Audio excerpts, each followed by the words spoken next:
Hindi natuloy ang arraignment ng aktres na si Neri Naig Miranda kanina. Ayon sa Pasay RTC Branch 112, hinihintay pa ang komento ng piskalya kaugnay sa inihaing motion to quash ng kampo ni Neri para sa kasong syndicated estafa.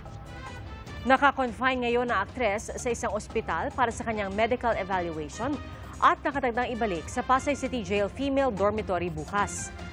Dawit si Neri sa usapin o legal na usapin kaugnay ng inendorso niyang skincare clinic na Dermacare matapos umanong tumalbog ang mga inisyong tseke ng kumpanya sa mga investor nito. Sa pamamagitan naman ng kanyang abogado, naglabas ng aktres na si Rufa May Quinto ng official public statement dahil sa pagkakadawit rin sa nasabing skincare clinic. Wala raw siyang kinalaman sa anumang maanomalyang aktibidad at pinabubulaanan din niya ang mga akusasyon. Iginiit din niya na isa din lamang siyang biktima.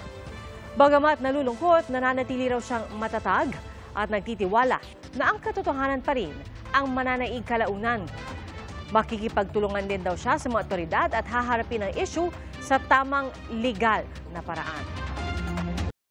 Mga kapuso, maging una sa saksi. Mag-subscribe sa GMA Integrated News sa YouTube para sa iba't ibang balita.